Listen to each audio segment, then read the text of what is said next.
Your last cruise, the warm cabin, the vanished pool bag, the surprise charge. That wasn't bad luck. That was a rule being enforced quietly, politely, right in front of you. There's a rule book on every ship. You'll never see nothing on the welcome card. I was a cruise director for years, and we were trained never to announce these. Travelers our age get caught the most, not because we break rules, but because nobody shows us the unwritten ones. So today, I'm handing you all 12, plus the exact words that get each one bent in your favor. And wait until you see number 12, the entire ship runs on it.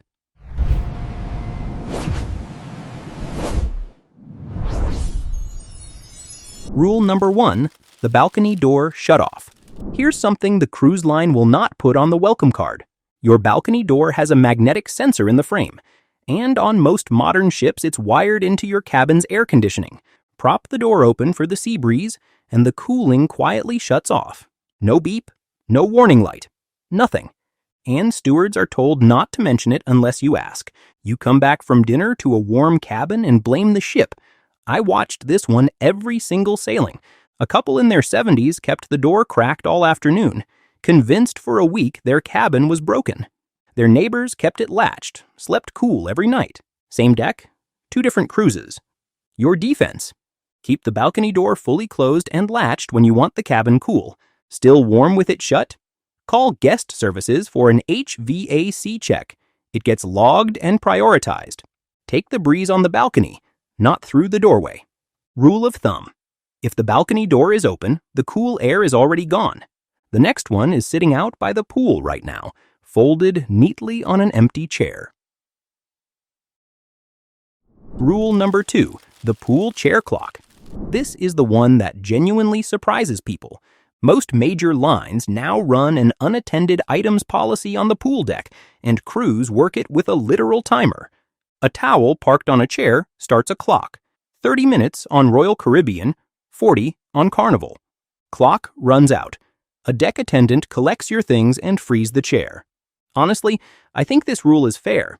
Chair hogging was the top pool complaint from guests over 60, but nobody announces the timer. I watched a widow in her 70s come back from a short walk to find her bag gone.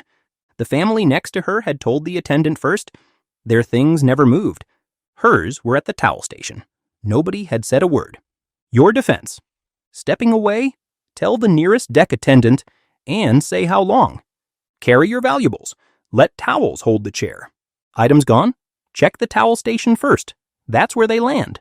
The next one shows up on your bill at midnight, dressed as a courtesy. Rule number 3, the late night room service charge. Here's something nobody warns you about until you've already paid for it. Room service used to be free. Not anymore. Royal Caribbean adds a service fee per order. Carnival prices most made-to-order items individually, and only a small continental menu is still free. The crew taking your order won't quote the charge unless you ask. It just posts to your folio, the running account that prints on disembarkation morning. The quiet part is what bothers me. The FTC has pushed fee transparency for years. Cruise folios still bury these lines. I watched 2 cabins order the same midnight sandwich. One asked the price first and switched to the free items. The other signed blind and met that sandwich again on the final bill. Your defense: ask before every order. Charges vary by line, time, and item. Check the app menu first. Prices are usually printed there. Review your folio every morning. Disputes are easy on day 2. Magic phrase: before you send that up, is there a service charge or per item charge on this order? The next rule can leave you standing on a pier, watching your own ship sail away. Rule number 4, all aboard is not the time on your phone. Here's something most travelers our age never realize. All aboard is enforced to the minute, and it's set in ship's time, not local time. Some itineraries keep the ship on departure port time while the island runs an hour differently. Your phone grabs the local cell tower, and now your watch is lying to you.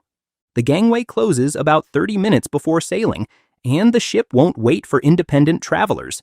Miss it, and reaching the next port is your cost and your problem. It took me embarrassingly long to spot it. Almost every pier runner over 60 was a phone time casualty. One couple set their watches to the ship's time at the gangway. Another trusted their phones and made it aboard by 90 seconds, escorted and shaking. 90 seconds. Your defense. Set a wristwatch to the ship's time the moment you board. Trust only it ashore. Photograph the gangway sign with the all-aboard time as you leave. Plan to be back a full hour early.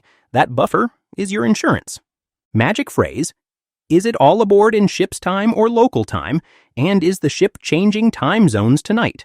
Rule of thumb: the ship runs on ship's time, and your phone doesn't. The next one decides who gets stopped at the dining room door, and who glides past in the same outfit. Rule number 5. The dress code that bends. I'll say this one plainly, because nobody else will. The dining room dress code is real, and it's enforced selectively. Crews hold the line on some nights and wave it through on others, formal night being the strictest. Shorts might sail through on night 2, and get you turned away on night 4. The maitre d' has discretion, and uses it constantly. A polite question changes outcomes, an argument hardens them. I watched the same pair of khakis get 2 different verdicts in 1 week. The gentleman who asked quietly at 5 o'clock got a corner table and a smile. The one who argued at the podium at 7 ate at the buffet. Same khakis. Your defense: check tonight's code in the daily program. It changes by night, not by cruise. Bring 1 collared shirt or simple jacket. It opens every door on formal night. Unsure? Ask the maitre d' in the afternoon. Not at the door at dinner. The next rule carries a fine that runs into the hundreds, and your steward is the one reporting it. Rule number 6. The balcony smoking fine. Here's something the Welcome Aboard show never mentions. Smoking on your balcony is banned on every major line, and the fine is real money. Carnival posts a $500 charge to your folio. Royal Caribbean's runs $250. The unannounced part: your steward is required to report it. Not invited to. Required. They smell it on the divider, see the ash, and a note goes on the quiet clipboard. The fine just appears. No knock on your door. I watched a gentleman in his 70s pay it twice in 1 sailing, never knowing who reported him.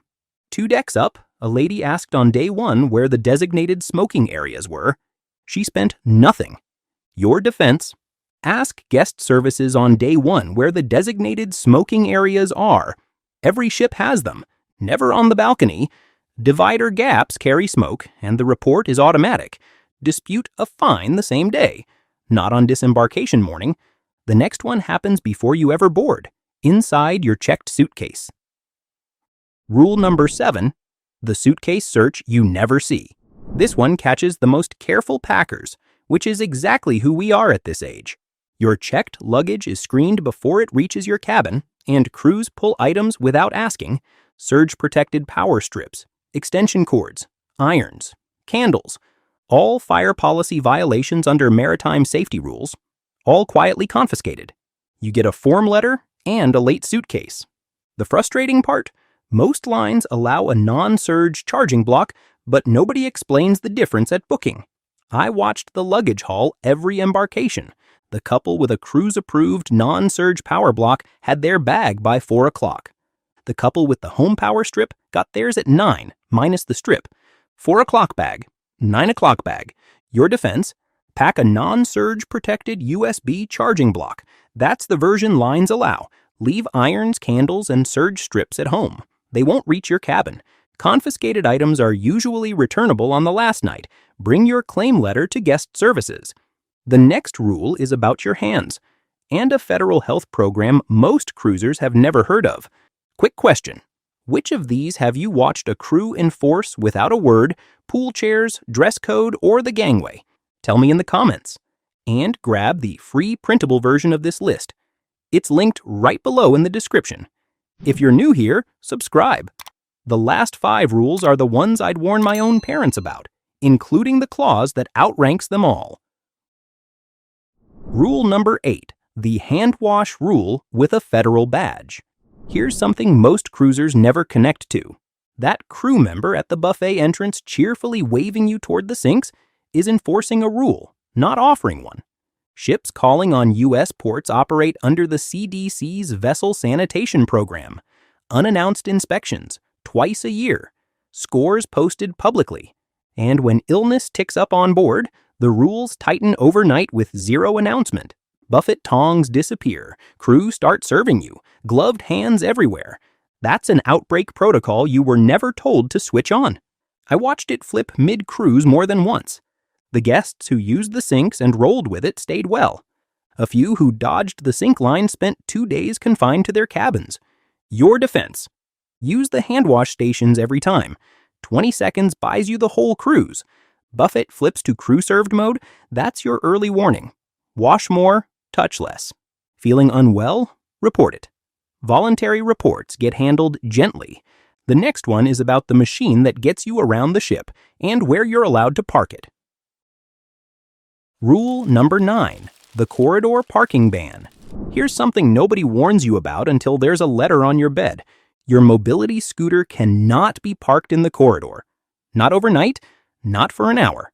That's not the cruise line being fussy. It's international maritime law. Safety of life at sea rules require escape routes kept clear, and your hallway is an escape route. Crews move unattended scooters immediately. No knock first. It goes to a holding area, and your morning starts with a hunt. For travelers our age, this one matters more than most, because the scooter is your legs. The fix is booked, not argued. One scooter traveler I remember booked an accessible cabin with proper storage. Never a single issue. Her neighbor squeezed a rental into a standard cabin and met the safety officer twice. Your defense: travel with a scooter, book an accessible cabin. Standard doorways often can't even admit one. Call the line's accessibility desk before sailing.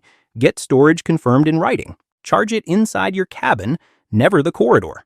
Magic phrase: please note my booking as accessible with mobility device storage and send me that confirmation in writing.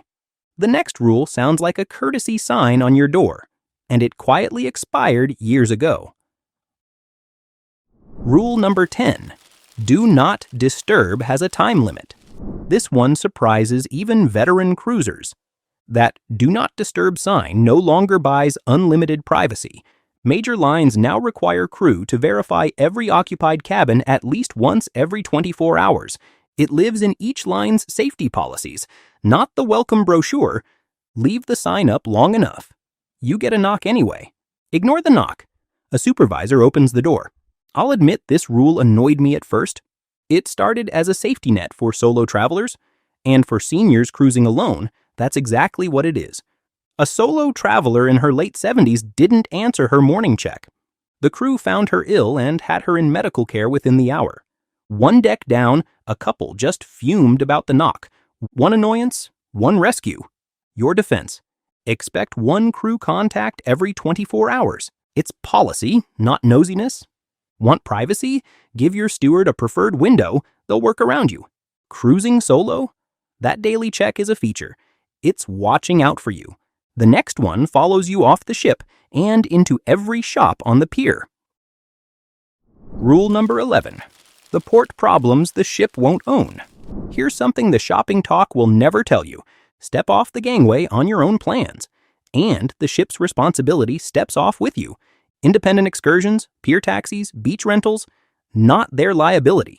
The famous shopping guarantee covers only stores on the ship's approved list, with receipts and paperwork. And that map they hand you at the gangway, it's a list of advertisers. Shops pay to be on it. If you ask me, it should say paid placement in letters as big as the logo, and the clock from Rule 4 doesn't pause for a broken tour van. A couple who booked through the ship had a late van. The ship waited. The independent group behind them paid their own way to the next island. Your defense: booking independently, build a 2-hour buffer before all aboard. Minimum: big purchases ashore, approved shop list only, keep every receipt. Know what your travel insurance covers in port. The ship's coverage stops at the gangway. This last one isn't a rule on the list. It's the drain the whole system is built around. And it's the reason I made this video. Rule number 12. The contract that outranks everything. When you bought your ticket, you signed the cruise ticket contract. Inside, it sits the master rule nobody announces. The line can refuse passage, confine, or disembark any guest at any port for behavior, safety, or non-compliance at the guest's own expense. No refund guaranteed. No appeal at sea. Every rule on this list plugs into that clause. The smoking fine, the scooter, the gangway clock. Page 1 makes them all enforceable. Here's the part I want you to take home. The same contract gives the crew enormous discretion in your favor. The guests who ask first, stay calm, and give the crew a reason to flex. Get the warm side of that discretion every single time. I watched travelers our age sail like royalty on the same ticket everyone else held. The contract always wins, so make the crew want to bend it for you. Your defense. Skim the ticket contract before you sail. 10 minutes once, and you're never blindsided. Ask first, argue never. Discretion flows toward the polite. Day 1. Learn your steward's name and the guest services manager's hours. They solve 90% of problems. Now you know the rulebook most travelers our age never see until it's enforced on them, and the words that turn it in your favor. But knowing the unwritten rules is only half of sailing smart, because the bigger wins come from the hacks cruise lines quietly hope you never learn. Booking moves, freebies, upgrades, sitting unclaimed. That's what I'm covering next, and it's on the screen right now. See you on the next one.